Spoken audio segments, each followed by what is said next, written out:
The deadly animatronics from Five Nights at Freddy's have finally been found after years of searching.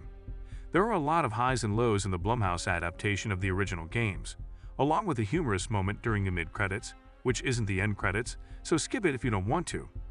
This little sequence during the mid-credits makes a subtle reference to the movie's efforts to honor the devoted fan base of the franchise, which is what makes it so awesome. In fact, it's a great feature of the entire film.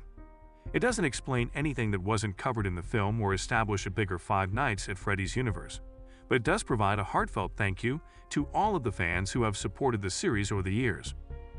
A large and tenacious animatronic named Freddy Fazbear visits Mike Schmidt's home at the start of the third act in order to retrieve his sister Abby so they may return to the restaurant.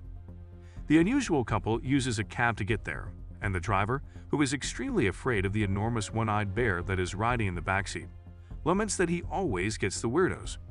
Midway through the credits, the cab driver returns. He appears to have napped just outside of Freddy's and wakes up to the scary sight of the Balloon Boy figure, a much smaller animatronic that is nonetheless eerily creepy. One of the lesser-known Five Nights at Freddy's eerie puppets, the Balloon Boy made his debut in the franchise's second game. He plays a nearly identical job in the film, hiding behind doors and in corners and frightening the living daylights out of those who are worried about the larger animatronics. After thrashing the restaurant, it happens 3 times. First, when Mike checks his locker in the security room. Second, while one of Aunt Jane's, Mary Stuart Masterson, thugs is hiding from the Bonnie animatronic.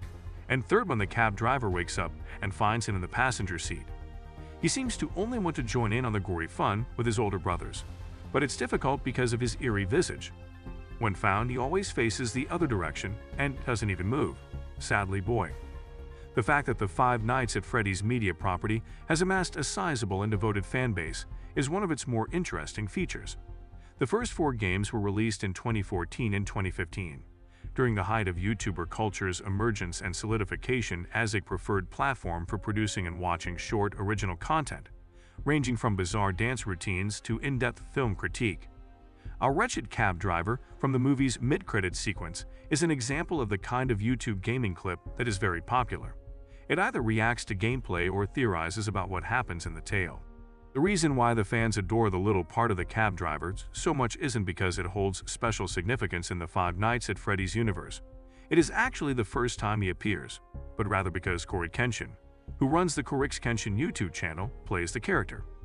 He responded to the initial teaser for the film back in July by posting a video on his channel in which he acknowledged that he was in the film but said he had no plans to work as a full-time actor in the future. The man who created the franchise, Scott Cawthon, is also one of the movie's writers, and he extended the invitation to Kenshin.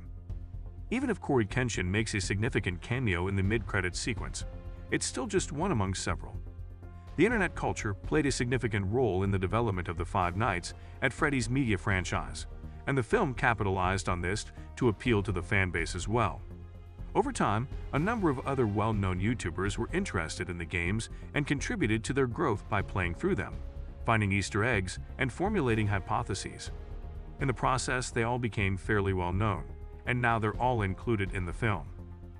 The server for Aunt Jane and Max remarks that lunch is the most important meal of the day, and that breakfast is just a theory during the scene where Aunt Jane is scheming to have Mike fired in a diner. This quickly makes sense to anyone who watches YouTube. It's MatPat from the channel The Game Theorists, which has a long list of hypotheses regarding the Five Nights at Freddy's video games. Smaller appearances are also made by other well-known figures in YouTube culture. For example, the Employee of the Month sign at Freddy's features images of 8-Bit Ryan, Baz, Raz, Fusions Gamer, and Dawko, all of whom were essential in expanding the franchise's fanbase.